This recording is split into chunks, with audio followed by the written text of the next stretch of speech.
At the Sawe Kanda, also live on Kesmi 107.1 in Tamale and beyond. We're live on W93.5 in Wa and beyond.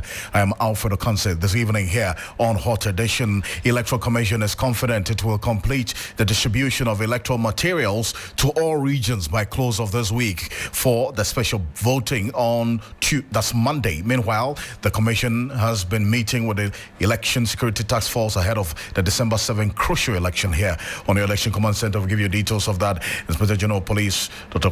Akrofi Dampare, has been speaking. We'll give you details of that. Also, the Media Foundation for West Africa and other election watchers demand from President Akufo-Addo a firm assurance not to shut down the internet and other online platforms during the upcoming elections. We'll tell you why this has become a matter of concern to them. Also, the police special operations underway to arrest persons brandishing and indiscriminately firing toy guns. It is emerging that a member of parliament had to pull a gun in self-defense when young men wielding these toy guns accosted him. I will give you details of that shortly here on Hot Edition Plus. The details on your Election Command Center, some 11 days, Election Day, December 7th. As always, we're live on 3FM927 on Facebook, also on X. And let's settle for summary of the news now. Safwa Boying is here. Thank you, Alfred, and welcome to the news summary segment. Let's settle for the details now. To our first story, Shraj has recommended corporate governance training for trustees of the National Cathedral Board amid suspicions of corruption in awarding the contract to Rebad Company Limited. The Commission has called for an audit of the project, potential prosecution of board members, and the cancellation of the contract by the Public Procurement Authority PPA Board.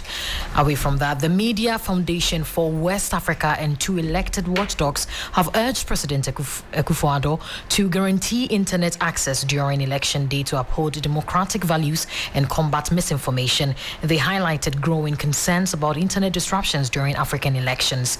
Also, NDC presidential candidate John Dramani Mahama accused the Akufo-Addo administration of prioritizing slogans over action and neglecting promises to farmers. Speaking in second day, he criticized the poor state of roads and stagnation of development in the western region while pledging the NDC's commitment to delivering results.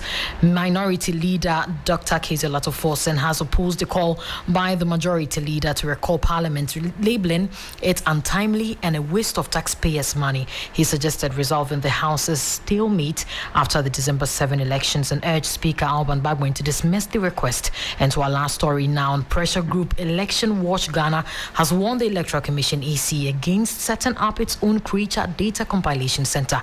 The pressure group insists the move is illegal as it is against the regulations guiding public elections in Ghana.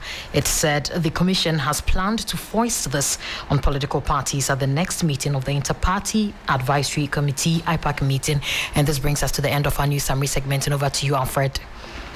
So far, thank you so much. This morning is on 3news.com. Make some time and visit 3news.com. This is Hot Edition on 3FM 92.7. Also on Kesmi 107.1 in Tamale and beyond. We're live on W93.5 in Wa and beyond. Straight into matters of election. And before that, there's a story that is coming through. A grave digger found in possession of a human skull without court authorization has been sentenced to 8 years in prison by the Dansman Circuit Court. Abdul Razak Mohammed, a 49-year-old gravedigger at Awudome Cemetery, reportedly sold the human skull to Alex Frimpong for 600 Ghana cedis, allegedly to help Frimpong secure more contracts in his masonry work. Frimpong, 24 years old, also faced a sentence of 5 years in prison. Both Mohammed and Frimpong pleaded guilty to charges of unlawful use of human parts. The court convicted them based on their guilty plea and handed down the respective sentences. Nanata, a fetish priest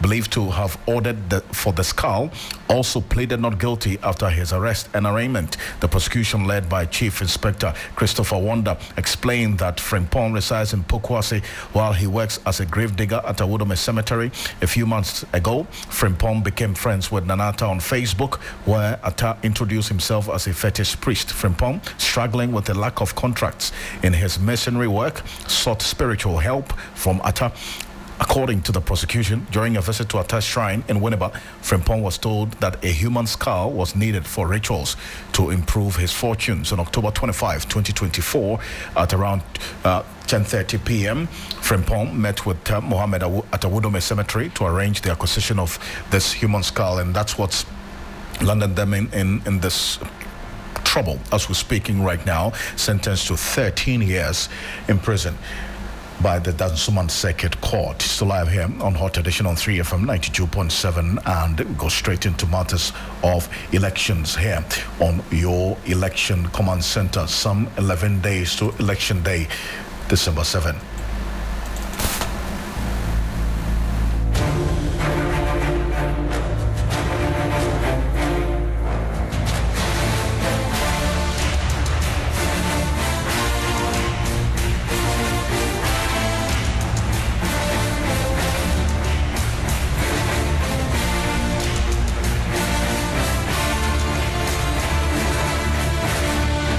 This is your election command center. The Electoral Commission has assured it will complete the distribution of election materials, including BVDs and ballot papers, to all regions across the country by the close of the weekend. According to the chairperson of the commission, the Bono East and Northern regions should by close of day today receive their ballot papers. She said this earlier today at a meeting with some members of the security services and others who are going to be voting on December 2, the special voting day. All our registers have been prepared. We have completed the preparation of our voters' register, and they have been disseminated across the country.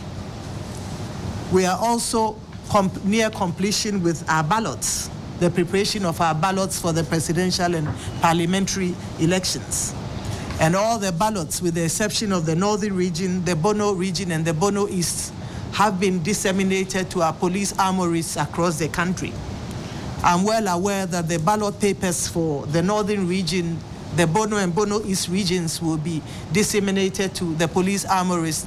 As you may be aware, in each of our printing houses, we have not only the political party agents, but we also have members of the police service and the army service accompanying us and observing the process along with us. And so we'd like to thank you for your presence at the various printing houses and also for accompanying us to the various armories. We'd also like to thank you for safekeeping of our ballots in the various police armories across the country.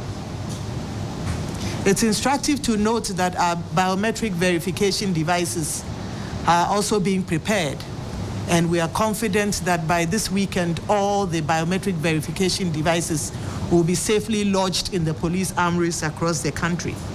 As we speak, we have over 8 regions. The biometric verification devices have been sent to over 8 regional armories, and they are in safekeeping there.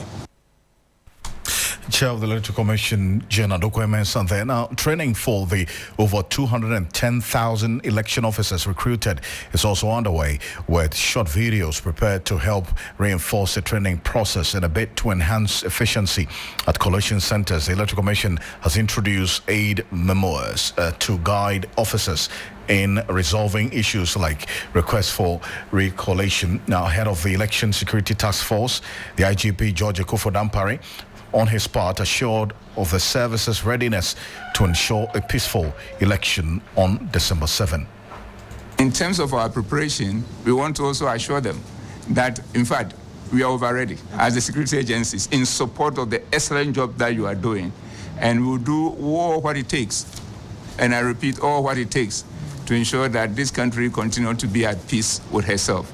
We will protect every Ghanaian, and we will protect every stakeholder in these elections.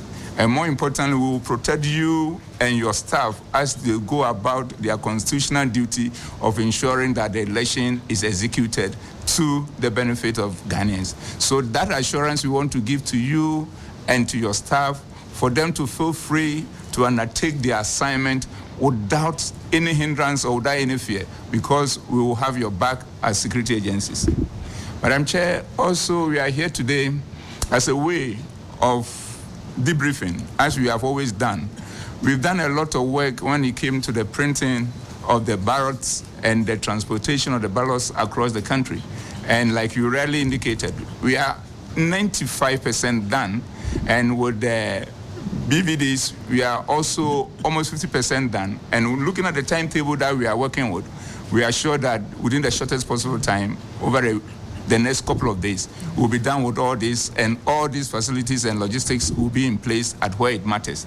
So we are here to look at that debriefing, and I know after this session, our technical team will meet your technical team, then we'll look at it also from that angle. That has been very successful from where we sit. And once again, the commendation go to you and your team, and we are always going to be there in support of the good job that you are doing. Madam Chair, also we are here as part of the whole process to do with the fact that with the coming into being of the second, December elections in terms of the special voting, we are here to work with you and your team and see to it that beyond that process of voting, we are clear in our minds all the issues that you need us to address. As the head of the Election Security Task Force, IGP George Akrofi there, giving those words of assurance. But beyond these words, let's have an engagement. Adib Sani is a security analyst, has been looking into this space quite closely. Adib, you heard the IGP there, but we do know that there's a lot that's going on, and the dynamics going into an election is pretty different and crucial. Beyond these words of assurance, what are you looking out for to ensure that there is some level of security relevance on that day? Well, Alfred, I prefer action. It is refreshing listening to IGP Dampari, and I do know that he wouldn't want to leave a bad legacy behind, because the way he does his work is what is going to follow him to the very last day of his life on earth. And so it is not in anybody's interest. It is not in the interest of the IGP, nor it's in the interest of the EC to mess up this golden opportunity to prove to the world that we have arrived as a country. But surely one of the ways that can be achieved is building confidence and trust in the process by the civilian population. I mean, I've done a lot of work so far as election is concerned, and I do know what the early warning signs are. I do know the nitty-gritties and the nuances. For example, in Kenya, there was lack of confidence in the process before the 2007 elections. And indeed, the African Union put together an early warning mechanism, but they did nothing about it, and we all saw what happened. In Ivory Coast prior 2010, something similar. At the point of the results being announced, someone snatched it from the officer supposed to announce and tore it right before international media. So confidence in the process is key. Confidence in state institutions' ability to provide justice and to ensure the right thing is done is also key. If not, people would decide to take matters into their own hands. That is why I wish to see police being more proactive rather than the talk in dealing with the situation. For example, the NDC held a news conference in which they accused an individual who is a soldier in Kumasi of doing so and so. I wouldn't want to repeat because I don't have the evidence. And I would have expected the police would follow up, do a thorough investigation, possibly get a warrant, go into his premises and verify whether what the NDC is saying is true or not. The NPP, on the other hand, also did their own news conference with counter allegations against specifically Kofi Boakye. They said he's training individuals who are supposed to do so and so. Now, what has the police done about it? So in the absence of police action, it gives rise to mob action. And that is what I think is very dangerous for our democracy as we go into the election. I see, and that reference you make is crucial because you talk about those two press conferences last week addressed by the MPP and the NDC, specifically in the Ashanti region. We haven't heard so much about the response mechanism of the police service to these allegations that the two political parties have traded against each other. What do you want to be seeing in this regard? Immediate action, immediate invitation by the police service. Immediate investigation started into the matter. But as it stands, I mean, the police seem to be quiet about it. They see it as the usual political tantrums, okay? But we could be missing out something crucial. So the lack of action is what really my major issue is. And Alfred, it would interest you to know that, and this has been verified by multiple sources, that public confidence in the police seems to be waning. And there's a need for the police to work to restore that level of confidence in the people that would make them come to the police if they feel that if they feel that they have been unfairly treated, okay? Otherwise, people will decide to take matters into their own hands. Lately, I have many people calling me, believe it or not, asking how they can acquire weapons. And I tell them what weapon. They will pistol action, pump action, and the rest. And I tell them, you would have to write to the Ministry of Interior and justify why would you need it. Then a whole lot of processes follow. Then I ask them, but why would you need it? Is it necessary? Why would you need it? Then they tell me that, during the last election, my cousin died. He was shot, and nobody did anything about it. Other people were killed. So if we don't take action to protect ourselves, we'll be killed and nothing would happen, just as it happened in the 2020 elections. So you see the drift. That is why it is critical that we have the police investigating these cases and making sense of it, oblivion of whichever part of the political divide it is, and whether the person is a politician or not. And a friend of mine on a lighter note was telling me the other day that in Ghana, if you perpetrate a crime and you want to be left off the hook, you don't want to be held to account, just find a way of linking it with politics, because there's a tendency of you going scot-free because the nature of your crime is political. And that is the saddest bit of it. Adi, thank you, but kindly hold on a bit for me, because there's another issue of concern to us this evening. Indeed, and the Media Foundation for West Africa and two other election watchers have called on President Akrofi to publicly assure Ghanaians of access to the internet and other online platforms, especially during the December 7 polls. The groups say that this is key to deepening Ghana's democratic values and preventing the spread of dis and misinformation. The internet continues to be a source of information and communication, and its relevance cannot be overemphasized during elections. And I'm sure you know that in recent times, internet disruptions and interferences have become a tool for some African leaders to stifle dissenting views during elections. Data from the Africa Open Data and Internet Research Coalition indicates that there have been 17 internet interferences in 9 countries since last year. And we'll be hearing from Kwaku Kobia-Sante, who is a senior programs manager of the Media Foundation for West Africa. Mr. Sani, I just want you to hold on and hear him, and then we'll come and have that conversation on the back of this. Governments have over the years demonstrated good faith in adding to the consolidation of our democracy by allowing access to information and keeping the internet active. We expect the same spirit, the same good faith, and continuous commitment to transparency when it comes to keeping the internet on and allowing access to information. We are therefore urging the President Akrofi, the Ministry of Communication, the National Communication Authority, the Police Service, and all related state institutions to help or contribute to keeping the internet on. We are also calling on all stakeholders, especially civil society, to dedicate part of our advocacy on emphasizing the need to keep the internet on. We remember that in 2016, when the then IGP suggested the internet could be tampered with, stakeholders mounted enormous advocacy against the suggestion, and nothing happened. It is therefore critical that the authorities avoid the mistake of shutting down the internet under any public order pretext. Any such action will plunge the country into more panic than the acts motivating the shutdown. And you heard Kwaku Kobia-Sante, his senior programs manager at the Media Foundation for West Africa. Adib Sani, security analyst, is still on the line with us. Mr. Sani, you heard the concern of the man who just spoke there, and I'm sure you're aware of, how internet has been used during election period. What challenges do you envisage could come up as a result of internet shutdown or disruptions in Ghana?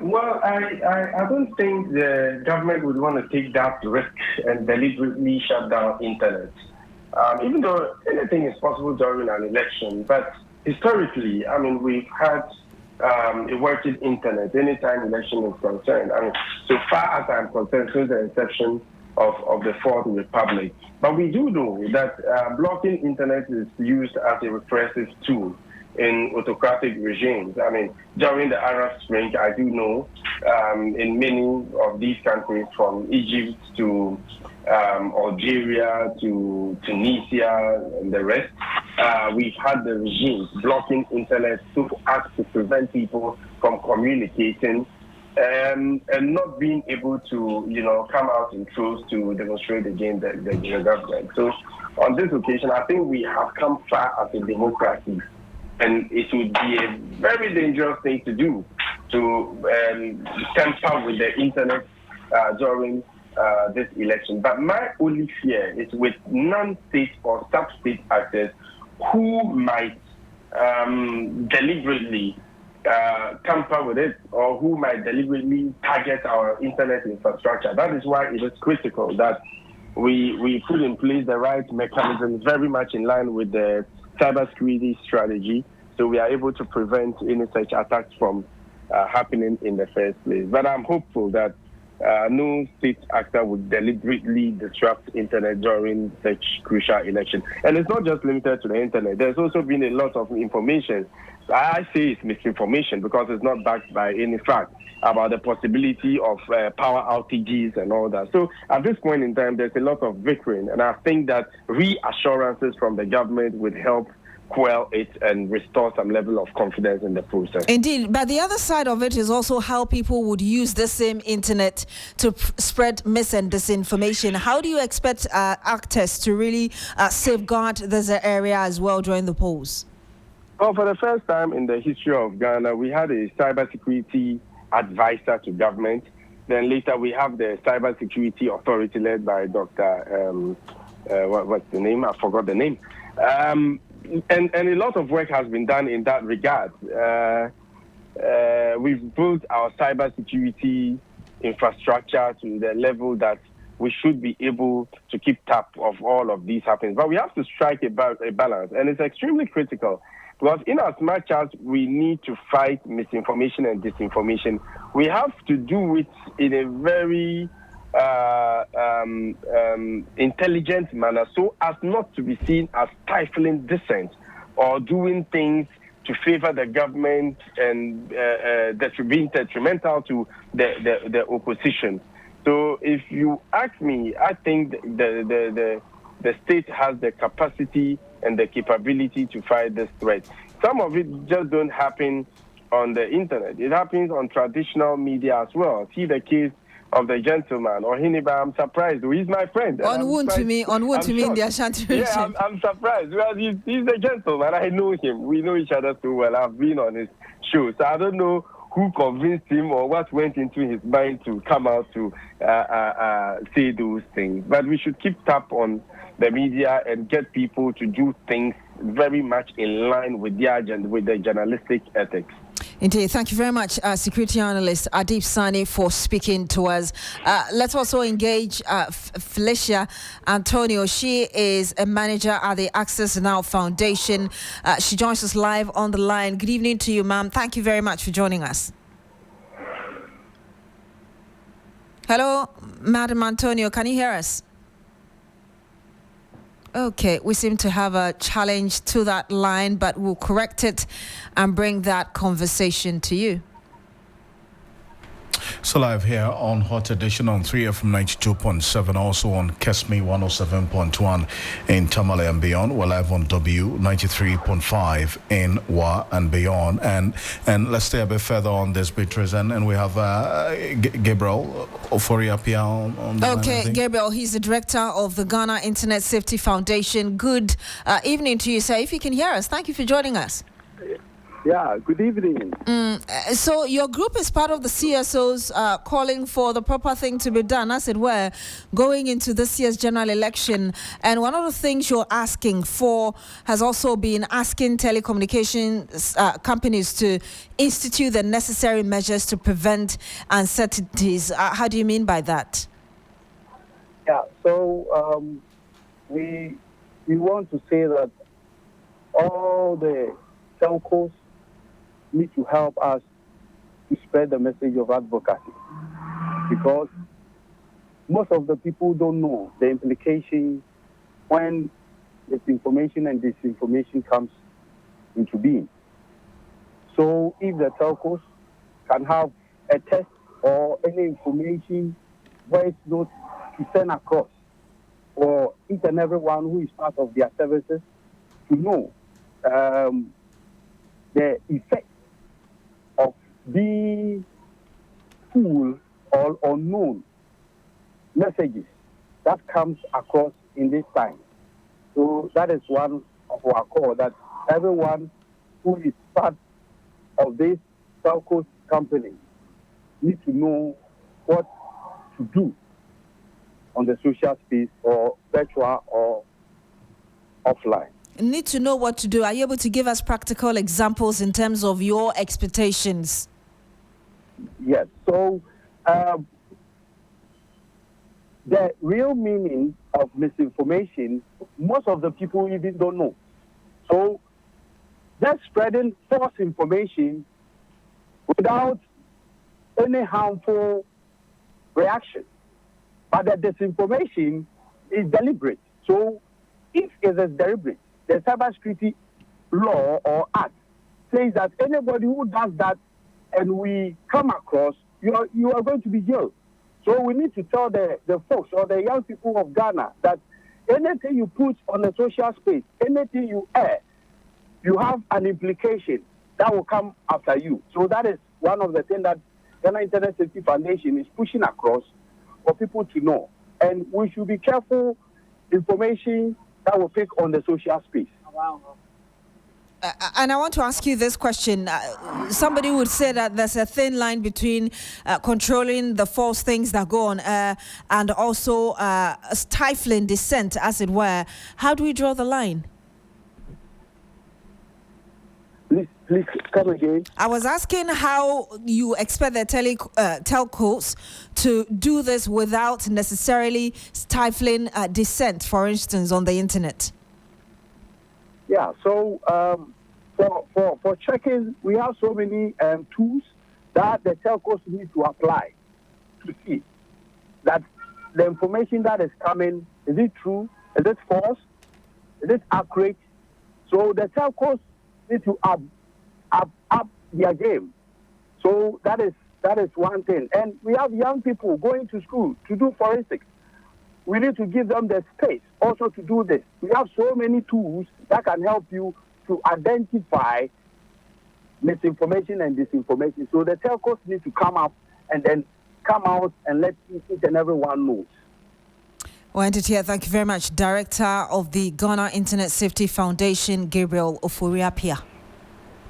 And so live here on Hot Edition on 3FM 92.7, the Food and Drugs Authority has expressed its readiness to undergo audits by both local and international bodies to validate its actions concerning the alleged distribution of unwholesome rice to senior high schools. The FDA has faced criticism for allegedly failing to conduct due diligence before extending the best before date for over 22,000 bags of 50 kg rice imported by Lamens Investment Africa Limited. Speaking at a news conference earlier today, the FDA's Chief Executive Officer, Dr. Delise Mimi Dakon, said all approvals granted were in strict adherence to regulatory standards. Dr. Dako explained that the FDA allowed international best practice for food safety, including the management of use by dates, expiry dates, and also best before dates.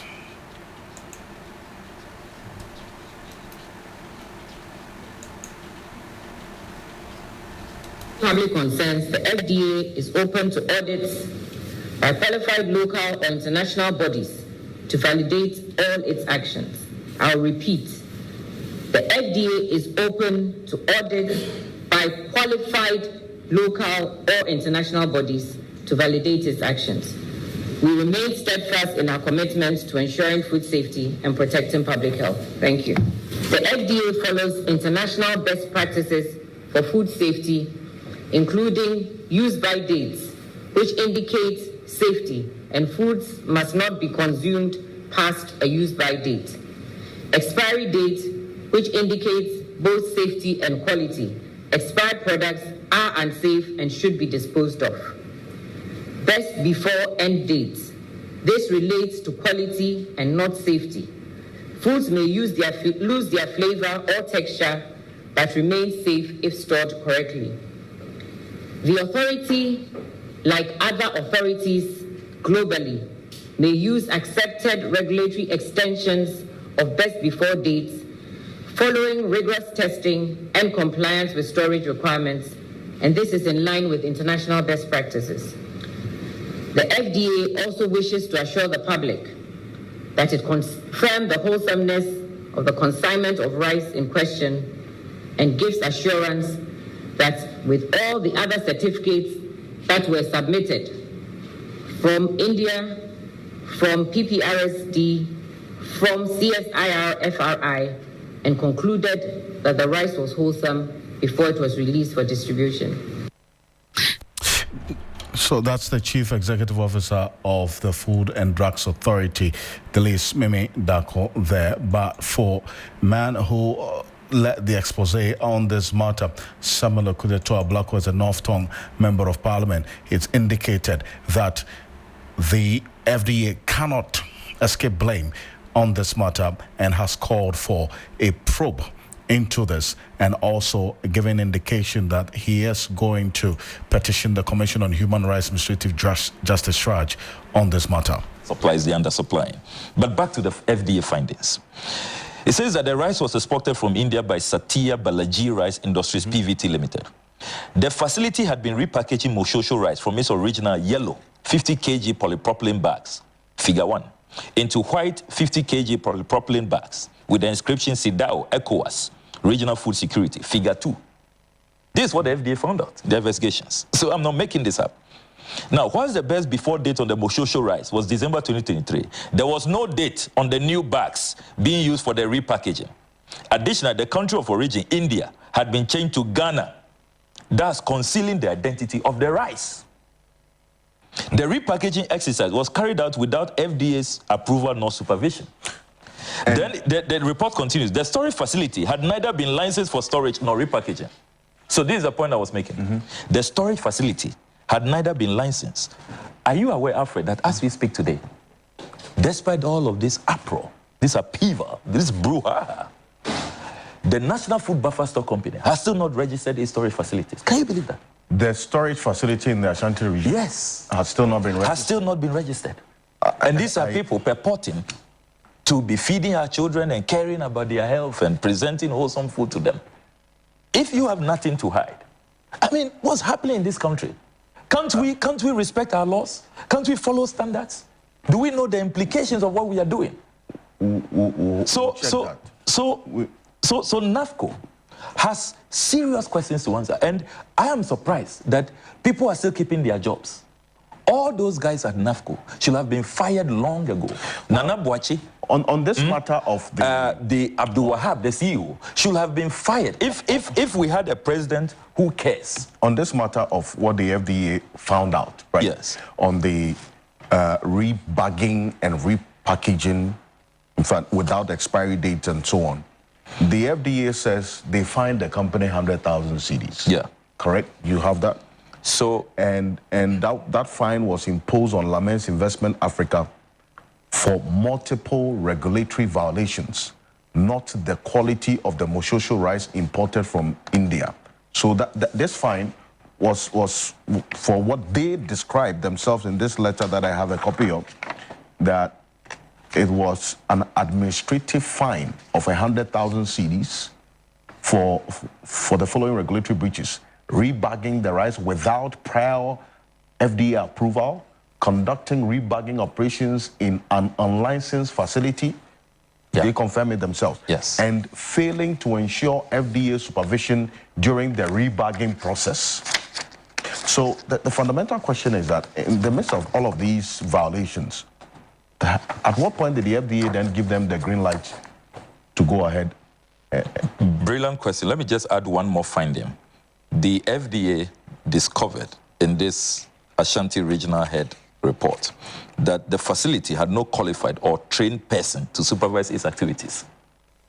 The NAFCO storage facility had no trained person, no professional person with expertise at that storage facility. Samuel Okujeto Ablakwa is North Member of Parliament and the one who led the expose on this alleged expired rice fed some senior high school students across a number of schools across the country. And the FD has been speaking to this. From that, let's bring you another controversial issue. On the Commission on Human Rights and Administrative Justice, Shraj, is this afternoon recommending corporate governance training for trustees of the National Cathedral Board following suspicion of corruption and its related activities in the awarding of contract to Rebate Company Limited. An explosive report by Shraj has, as part of a listed recommendation, demanded an audit into the work of the ongoing cathedral construction and possible investigation and prosecution of board members who supervise the awarding of contract. Shraj also wants the board of PPA to intervene and cancel the contract for the construction of the cathedral. So who are these members being recommended for corporate governance training? When you go to srenews.com, you find the full names there, the list of names, but I'll just read a bit of that to you. Dr. Paul Opoku-Mensah, Executive Director, National Cathedral of Ghana, also Apostle Professor Opoku-Nyina, Chairman, Church of Pentecost. There's Archbishop Nicholas Duncan Williams, Presiding Archbishop and General Overseer of Action Chapel International, and also Bishop Doug Hayward Mills, Presiding Bishop Lighthouse Group of Churches member. And to remember that Doug Hayward Mills, for instance, withdrew from this contract with Cathedral. And, well, in the light of the foregoing and in the light of the Commission taking notice of the fact that the Board of Trustees of the National Cathedral are all clergymen who may or may not be well versed in corporate governance, the Commission recommends additionally that capacity building on good corporate governance be organized for the board by credible professional bodies such as the Institute of Directors, Ghana, to sensitize them on good corporate practices in the conduct of their official duty. Shraj on corporate governance training. Let's speak to Professor Bafo Agyemang. He's consultant on governance. Good evening to you, Prof. If you can hear us, thank you for joining us. Good evening. Thanks for having me. Prof, the Shraj report did not just recommend training for these individuals. It also talked about possible prosecution of these for allowing over 300 billion cities to go waste, really, on this cathedral construction. I'm just wondering what you make of this. And you're aware that even ahead of this report, there had been so many concerns, really, about how we were using public funds. Yes, I'm pretty much aware. But I think there's a larger issue that the report brings to the fore. That is recommendation for board members to have specialized training in corporate governance. I can say that in this country, and perhaps in most other countries, board members are appointed based on the assumption that perhaps the educational qualifications and the experiences make them capable of sitting on the board. So normally there's no prior preparation or what you might say training for the board members to assume their responsibility. I have been on at least 3 boards in this country, and none of them really give any orientation. You're appointed, you take the oath, and you just start work. So we all go in without that kind of knowledge about the responsibilities and the risk that you take as a board member. In fact, for me, I'm happy about the recommendation, but I don't think it should be limited to the Cathedral Board as the case is. This should give us a lesson that, look, all board members, boards that are constituted for state institutions, must have proper training because ultimately they will be responsible for the decisions that they make. So board responsibility has been lacking. I'm not aware of any particular board in this country that has been charged with negligence or poor guidance or poor supervision or approving certain actions without due diligence and all kinds of issues that occur. So for me, I take this in the broader context that for us to have good corporate governance, henceforth, board members at least may have a day or two orientation on their corporate governance so that once they assume their responsibility, they can do what is needful. But Prof, doesn't this sadden you really? As a country, you're going to spend huge sums of the public funds that, people have, people's money really, taxes and all of that, and yet you don't take the people through the necessary governance structures or knowledge they need to be able to handle things properly? We are not taking ourselves that seriously? It is very disturbing indeed. And it's not even only the board members. Look, in this country, we know that presidents, not just Akrofi, all presidents we have had in this republic, and even before, they make certain appointments that make you just simply shake your head. Appointment to very critical, very responsible positions. You look at those appointed and you know their background, you know their training, you know their experiences, and you know that these people are not capable of managing these state resources that are being entrusted to them. So in that respect, the whole question of appointment in this country begs a real examination. And I think most of the problems we are having is only because people who are put in these positions simply are inept. And that's the problem. So it's not only limited to the board. Of course, we are talking specifically today about the board for the Cathedral project. But the questions you are putting to me also is a question that all of us as Ghanaians will consider. Whether our politicians can simply, because they have been given the power to rule, they can appoint anybody. They appoint people without interviews. They appoint people without really background checks, except, of course, critical security areas where I believe there should be background checks. Other than that, people are appointed the next day they are in position. And we know people who are appointed simply from the university, nothing behind them, and they are put in charge of major national assets. We know this.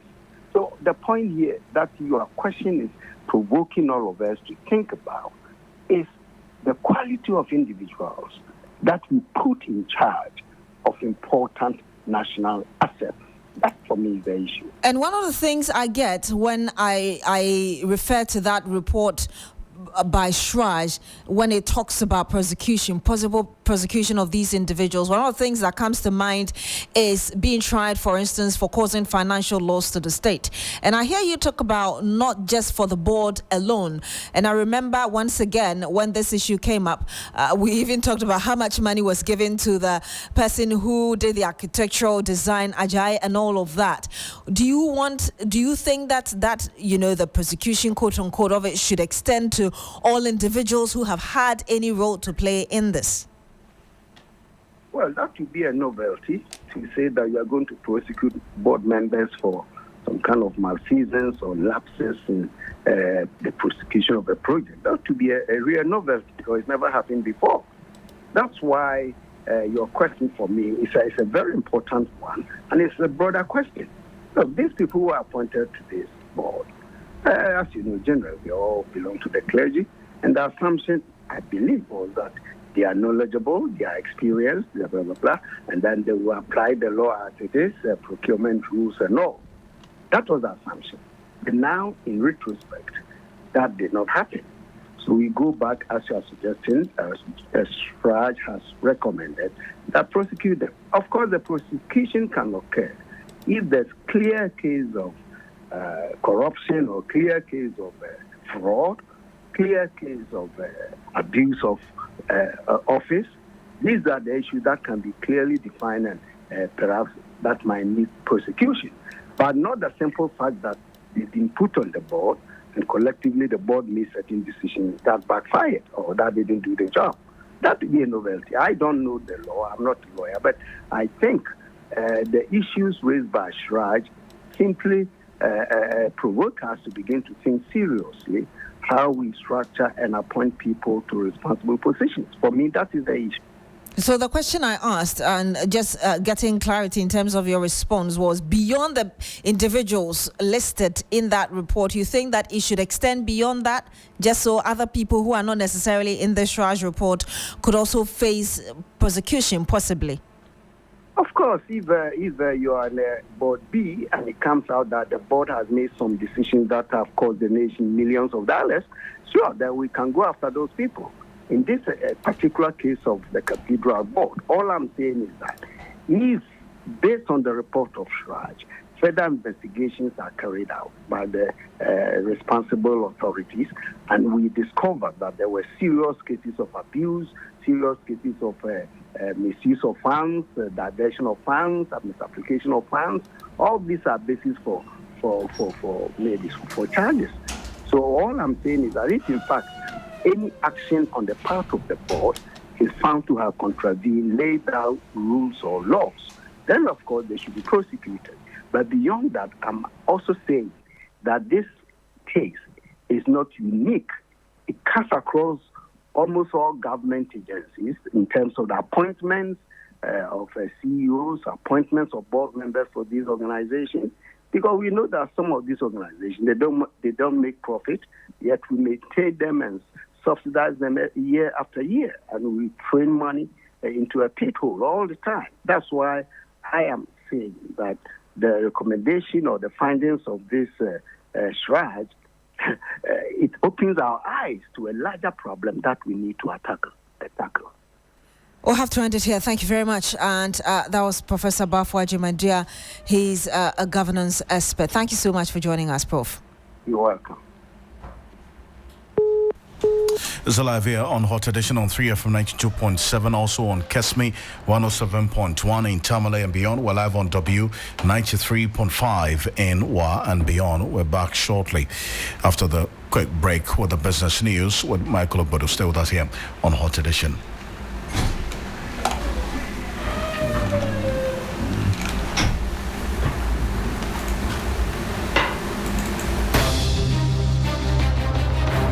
The most comprehensive election coverage.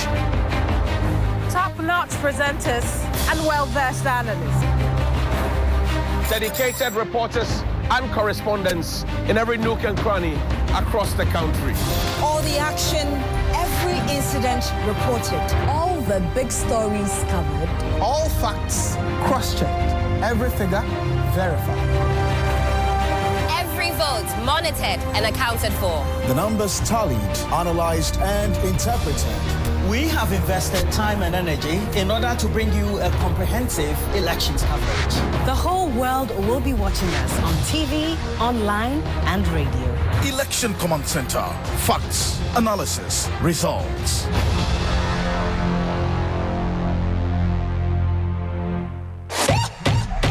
Imagine a place where voices matter, where every corner, every street, every community is a platform.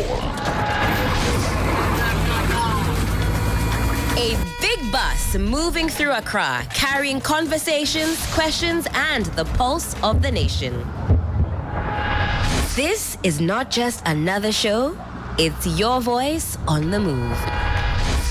Join us as 3FM Sunrise hits the road, turning ordinary streets into platforms for extraordinary dialogue. Speak freely, listen deeply, and help shape the conversation that drives Ghana forward.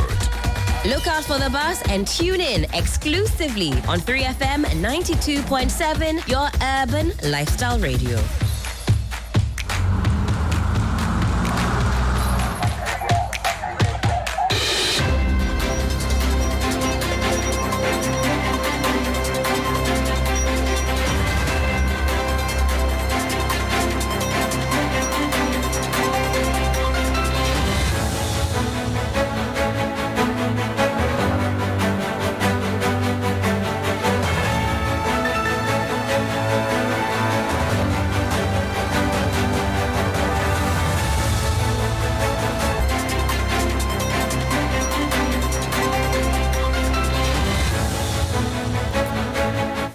Hello there, good evening and welcome to the business segment here on Hot Edition. Coming up tonight, insurance penetration in Ghana projected to remain low at 1%. We'll bring you details of the Deloitte Africa Insurance Outlook. I am Michael Obodu. Please stay tuned.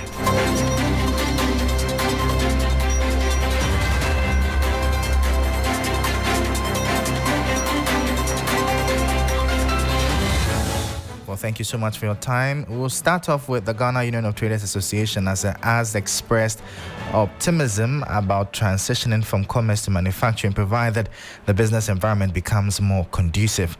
This stands as a response to the Finance Minister, Dr. Mohamed Amin Adam's call for traders to venture into production. According to Dr. Joseph Obeng, president of GUTA, members are eager and ready to make the shift once the necessary conditions are met.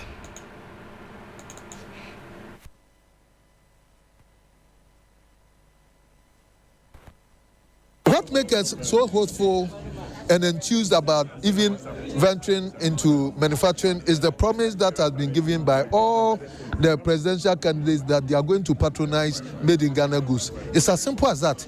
If we create the market, then of course it induces the people also to produce. And if that is going to be the trend, then of course you see that most of us will migrate, because we know that government is going to provide the market for our produce. And so it is in right direction, and government have to lead this policy drive and pull us all along. So that was the president of the Ghana Union of Traders Associations, GUTA, Dr. Joseph Obeng, speaking there. Now, the Africa Center for Energy Policy, ACEP, has bemoaned the lack of policy congruence in the government's climate action strategies, warning that the inconsistencies undermine the country's efforts to combat climate change and transition to a sustainable energy future. According to ACEP, while the government has made commitments to international frameworks such as the Paris Agreement and articulated ambitious goals in its nationally determined contributions, its actions on the ground suggest a disconnect between rhetoric and implementation. Speaking at a climate action conference organized by his outfit, Executive Director Benjamin Boakye stressed the need for government to begin investing in research to ensure data-driven policy implementation. We have a lot of research evidence that can come out of this. Those could inform policy, could inform government direction going forward. It's bizarre to see policies generated that do not go through some rigor or certification by academics who have been working around these subjects.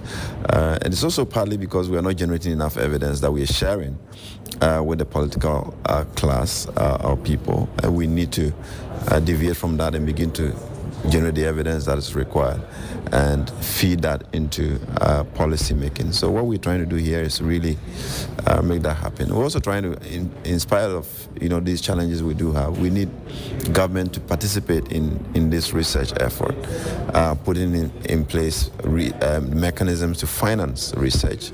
In our context, we don't fund research much.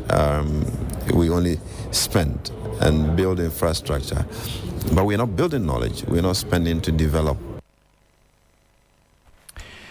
So that was the Executive Director of the Africa Center for Energy Policy, ACEP, Benjamin Boakye, speaking there.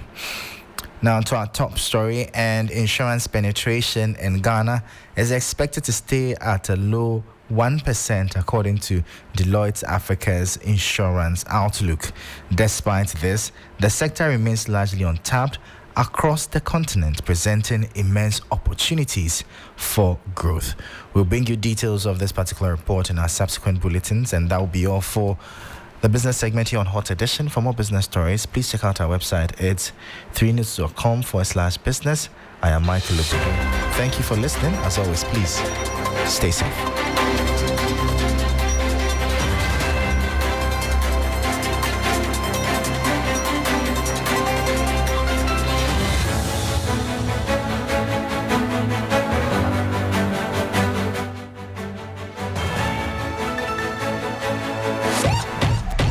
Imagine a place where voices matter, where every corner, every street, every community is a platform.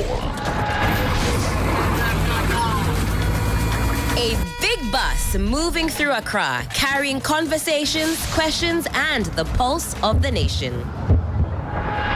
This is not just another show, It's your voice on the move.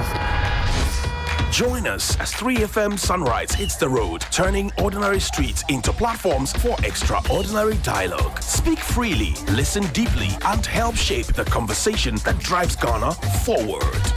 Look out for the bus and tune in exclusively on 3FM 92.7, your urban lifestyle radio.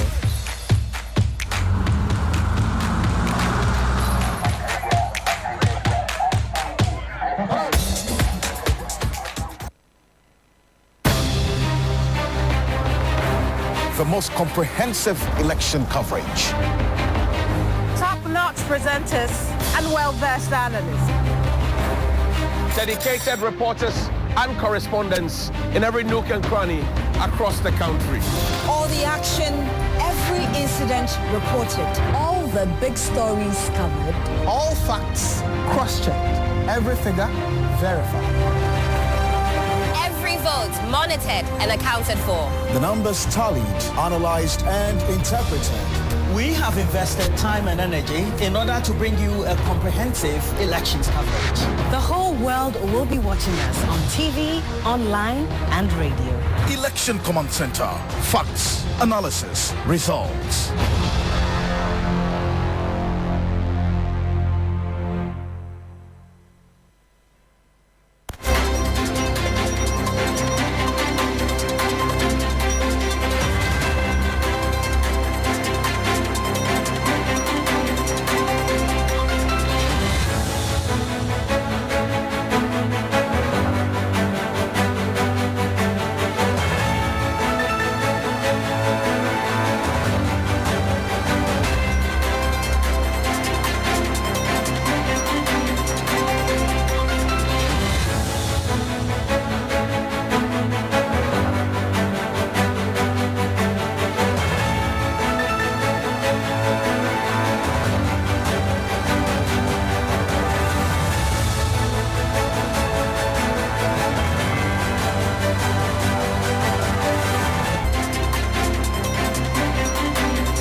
Hello, good evening, and welcome to the sports segment here on Hot Edition on 3FM 92.7 with me, Horeku Ampofo. Let's get straight into the stories and start from one of Ghana's biggest football academies, Right to Dream. They've officially turned 25, and that celebration was on Monday. The institution that has produced some of Ghana's brightest talents in recent times, like Mohamed Kudus, hosted various stakeholders in Edeba. Rabbi Edueje, my colleague, was there and found this report. Over the years, Right to Dream has produced an impressive array of talented players, including Simon Edingra, Mohamed Kudus, Osman Ibrahim, and Abdul Munim. These players have gone on to make a significant impact for both club and country. As part of the anniversary celebrations, a monument with 25 layers was unveiled, symbolizing the Academy's 25 years of excellence. The Academy also launched a magazine showcasing its rich history and achievements. CEO of Right to Dream Academy, Alex Esiedu, highlighted the importance of the Academy and its impact on the lives of countless young people. Young people in Ghana and across West Africa have been blessed with this environment that has nurtured them and that has enabled them to make the best of opportunities on and off the field. So I'm happy. For me, it means that our youth still have a good future, and it gives them the right to dream even more. The ceremony also featured a special guest speaker, Dr. Austin Mutipenga Lugutera, Director of Sports and Wellness Directorate at the University of Ghana. He revealed a potential future partnership deal between the Academy and the university to produce more talent in not just sports, but other walks of life. That's the conversation I'm having. Because apparently, University of Ghana, we also have a policy, what we call the UG Pass policy, that tried to give opportunity to the needy but talented students, especially those in sports. We give them the opportunity to excel in their field of play and also give them the academic excellence. And we think that we are related in that tent because they have something they are doing that is good. We are also having something to do that is good. So when we partner with them, it's going to be a good marriage, so to speak. That if we have their students who will progress from here and come to University of Ghana creates a big platform for them. As Right to Dream looks to the future, its vision remains clear: to empower young people through education and football, creating a new generation of leaders and role models. Well, let's move from Ghana to the continent where CAF Champions League action has already begun. Match day 1, and we've seen 5 matches played so far. Mazembe were in action against MC Alger. That match ended in a goalless draw. Young Africans of Tanzania fell to a surprising 2-0 defeat at home against Al Hilal Omdurman. Al Ahly, who are always favourites for the competition and record winners, were comfortable winners 4-2 against Stade Abidjan. Mamelodi Sundowns were also held to a goalless draw against Maniema, and then Pyramids of Egypt thrashed Sagrada of Angola by 5-1. There's also Champions League action later tonight. There's already been the early kickoff between Slovan Bratislava and AC Milan. 20 minutes done in that game is 0-0, but Atletico Madrid in the other early kickoff have taken the lead through summer signing Julian Alvarez against Sparta Prague. Much later, in about a couple of hours, Barcelona would be at home against Brest. Bayer Leverkusen would host Salzburg. The fixture of the night sees Bayern Munich host Paris Saint-Germain, who desperately need all 3 points. Inter Milan are home against RB Leipzig. Manchester City would look to put an end to a 5-game defeat streak when they host Feyenoord. Sporting CP are home against Arsenal, and Young Boys face Atalanta. Tomorrow, the biggest fixture would be Liverpool versus Real Madrid, two sides who have been facing each other very recently in the Champions League and know each other well. Head coach of the Reds, Ancelotti, has been speaking ahead of the game with a lot of controversy on Mohamed Salah's contract, which is set to expire this summer. The Egyptian granted an interview saying that he's disappointed with the club that he's yet to receive any offer. However, the Liverpool head coach played down any talks of Salah's extension. Numbers to be where they are at the moment, because those are the numbers Mo always have had and still has, so that's the positive thing. I don't think he's distracted at all. I haven't seen that after the United game where he had some comments. I haven't seen it after a post you told me about. Afterwards, he just kept on scoring. I didn't see anything today. He's just fully focused on the game tomorrow. And I think these kind of things are inside here and probably in the media, and all our fans talk about it, which is completely normal. But if you would have been at the Ajax today, I don't think any player talked about it, at least not when I was there. Maybe they always give each other a bit of stick, so maybe they did this now as well. But players also are focused on the short term, and that's Madrid and that's City. And that by the time most contract is extended, players don't look at it that way. We as a club, of course, do, but the players don't. So I don't think there's any distraction at all for him or for the players, and definitely not for me, because I worked yesterday on preparing the team in the best possible way, and there was not one time in my mind that I thought, I'm sitting here tomorrow talking about Mo. So that was Ancelotti on Mohamed Salah ahead of the game between Liverpool and Real Madrid.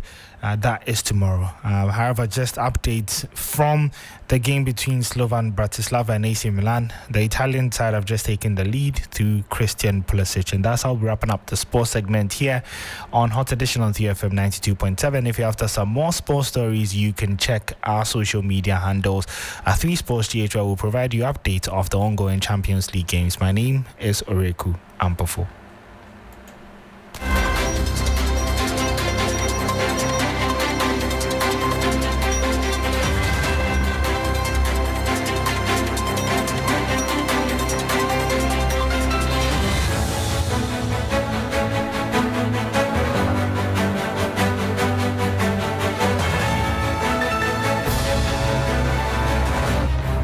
The most comprehensive election coverage.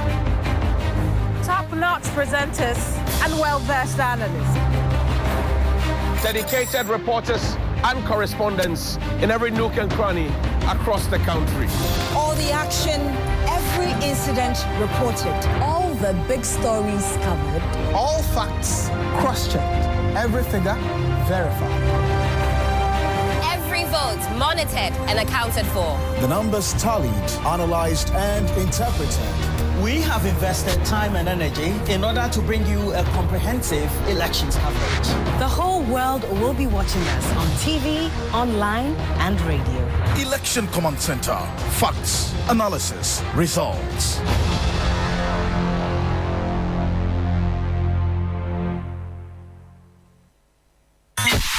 Accra, Ghana, Africa, and worldwide.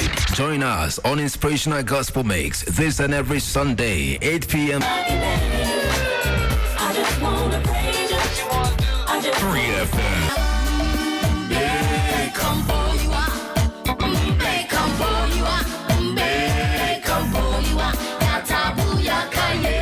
What is your favorite scripture?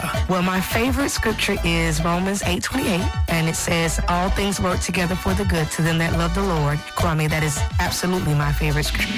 Yes, your Inspirational Gospel Mix, a moment to get inspired with the best of inspirational songs and interviews to get you prepared for the new week on every Sunday, 8 p.m. to 10 p.m. with me, your big brother, Kwame Adu, mixing G, mixing gospel. You can't miss it. You are blessed as you listen. 3 FM 92.7. Imagine a place where voices matter, where every corner, every street, every community is a platform. A big bus moving through Accra, carrying conversations, questions, and the pulse of the nation. This is not just another show, it's your voice on the move. Join us as 3FM Sunrise hits the road, turning ordinary streets into platforms for extraordinary dialogue. Speak freely, listen deeply, and help shape the conversation that drives Ghana forward. Look out for the bus and tune in exclusively on 3FM 92.7, your urban lifestyle radio. Beats into platforms for extraordinary dialogue. Speak freely, listen deeply, and help shape the conversation that drives Ghana forward. Look out for the bus and tune in exclusively on 3FM 92.7, your urban lifestyle radio.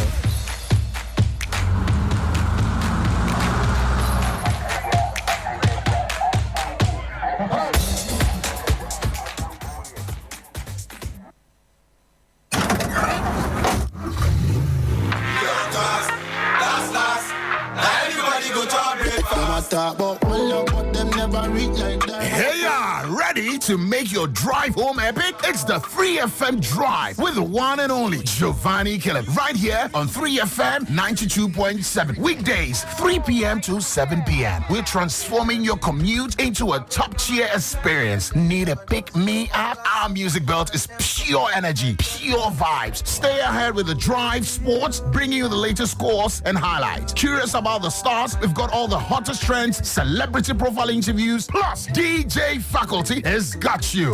Ready? Mondays, Tuesdays, Wednesdays, Thursdays, Fridays on 3FM Drive. You know where it's at. This is where the action is at, live on the 3FM Drive on 3FM 92.7. Welcome to the 3FM Drive. That's right!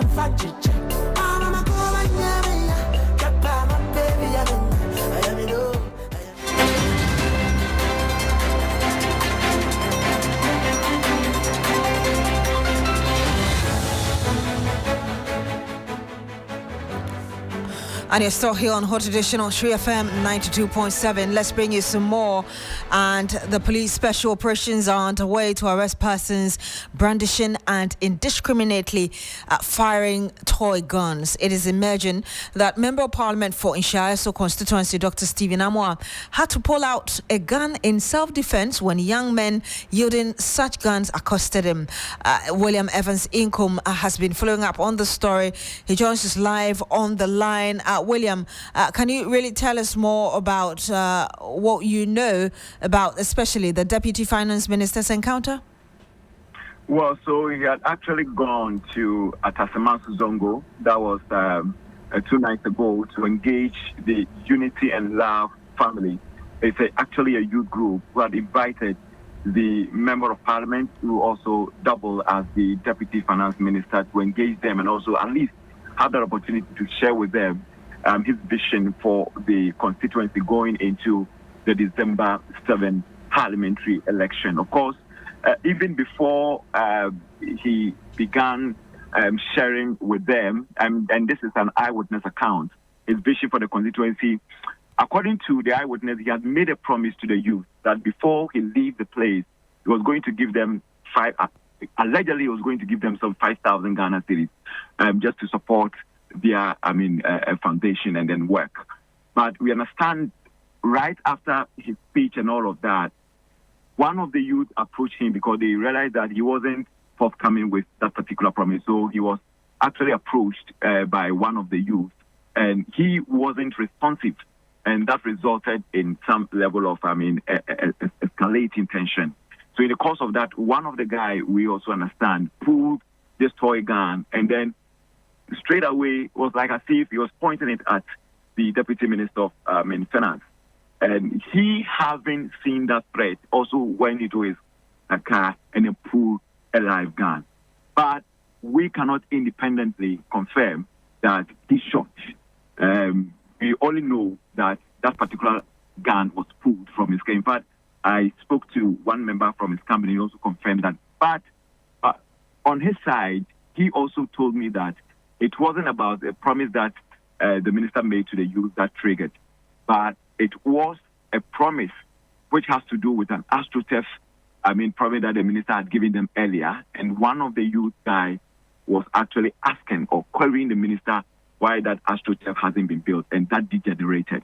So that is all that we know as far as that particular development is concerned, Beatrice. And how was this situation finally, dealt with? Well, so the minister, we understand, left the scene, and that was it. Even when, in fact, his camp is trying to trivialize this whole thing that, well, it's one of those things, but the minister felt apprehensive, and that was the more reason why he pulled the gun. Ordinarily, he wouldn't have done that. That is one member from his camp telling me. But can you tell us, though, what's fueling this toy gun craze in the Ashanti region? Well, it's pretty, well, some way, if I should put it that way. But it's something that is, gathering momentum. It's becoming rife, especially the central business district where you see these guys doing their own thing. I think we've seen videos going viral on social media, and we understand that the police have also made some arrests. Some over 20 people have been arrested, and most of these guys were spotted in that video that has gone viral. It's a new craze in town. Residents are worried, especially with few days to the elections, and then the tension that is characterizing this whole process. Many believe that if the security do not step up in quelling this whole thing, it might degenerate. Maybe criminals will also have their way, and then probably somebody will be using a live gun. Do I get the understanding that this is already fueling tensions, increasing the tension in that part of the country? Well, some believe that it can add up. Maybe there could be some infiltration of bad guys who also want to capitalize on this, on these trivialities, just to do their own thing. And many are beginning to raise questions or concerns, urging the security to stop this new craze. Thank you very much, William Evans Inkom. He's our Northern Bureau Chief there, bringing us updates on that incident in the Ashanti region.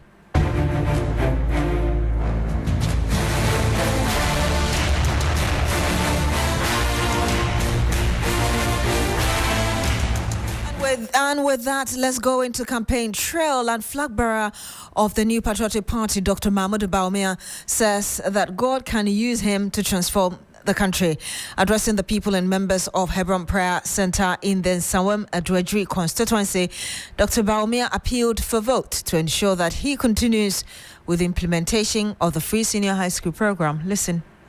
Enchebia, December 7th. Ye kotoaba, eyi yemampinyi, ene yemrashe bejafo. Ye nyina Yesu yenim se, eye nyame ena osi hene. Enye ye nipa.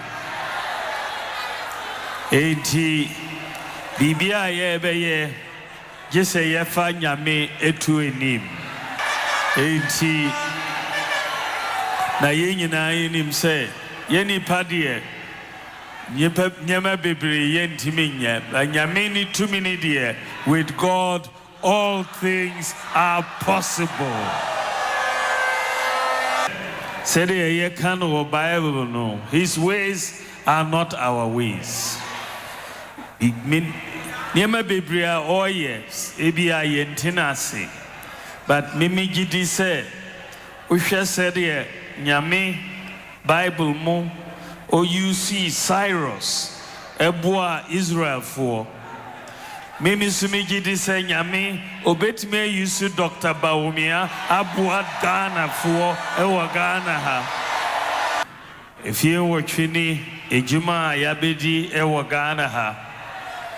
Mereno Esun say, Yenye Mashebe for any omampinyi fufro. And I heard the flag bearer of the governing New Patriotic Party and Vice President Dr. Mahmoud Bawumia, Daniel Opoku, is with him. He joins us live on the line. Daniel, what more can you tell us from there?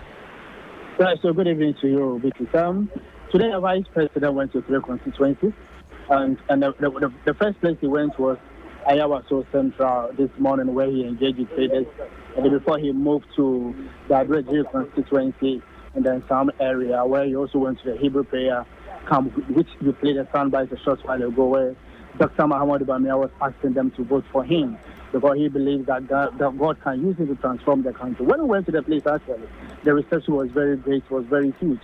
Before he went to Ablekuma Central this afternoon, he went specifically to the spare parts area.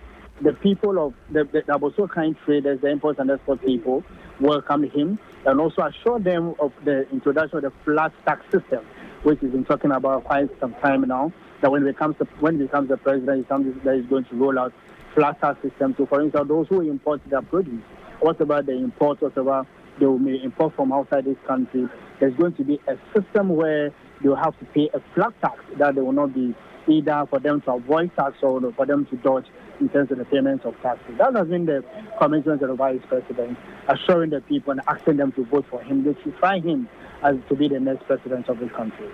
Thank you very much, Daniel Opoku. He is currently with the Vice President, Dr. Mahmoud Bawumia, who is also the flag bearer of the governing New Patriotic Party to the camp of the NDC, and its flag bearer, John Mahama, has accused the incumbent government of using cocoa money to purchase luxurious cars.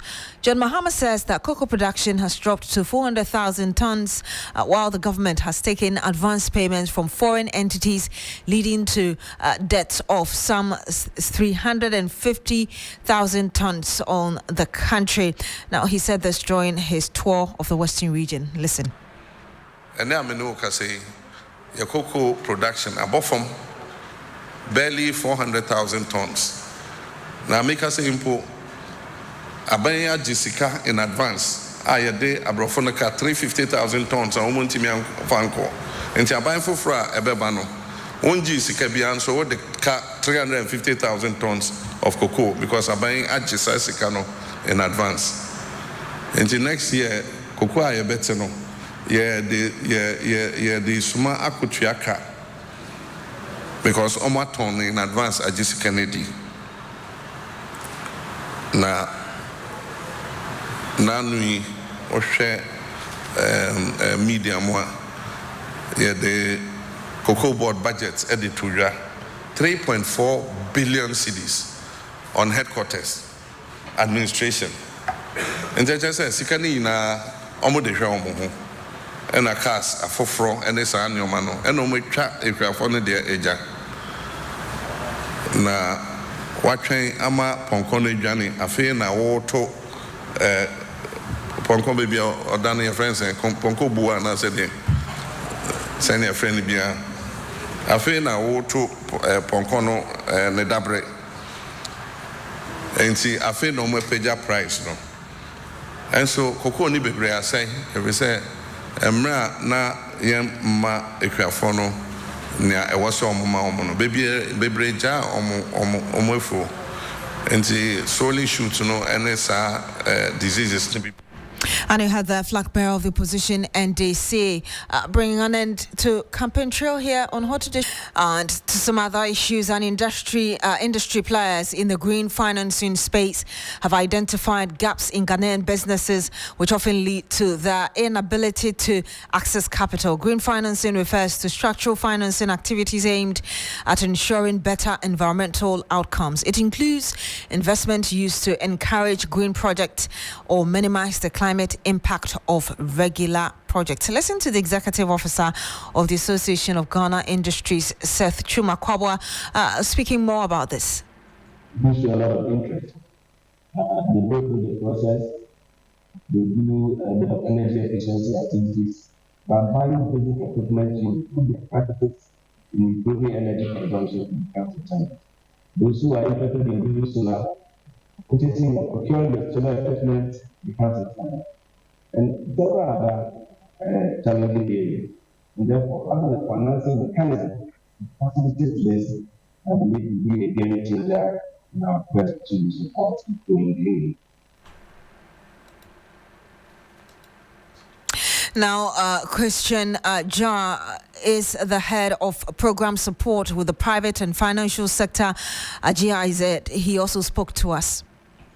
That a lot of financial institutions have problems actually to find businesses that qualify for their financing mechanism. And at the same time, you have companies that would need access to finance, especially in the green sector, but they are not investment ready, meaning they don't have bankable projects. So this green finance facilitator is addressing exactly that kind of gap, where we offer for companies to send in their application, and then we will see how much we can help them in support of getting really a bankable project. Because on the other hand, we also work with the financial institutions because we are aware of the requirements, what they have.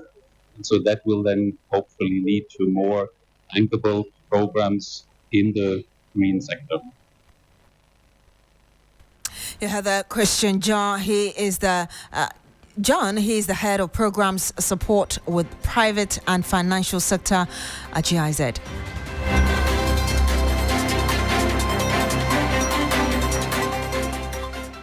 And that's it for Hot Edition on True FM 92.7. My name is Beatrice Sedu. I did this with Alfred Ocansey. Thank you very much for joining us today. Log on to 3news.com for more news. Have a good evening and do enjoy the rest of our programs.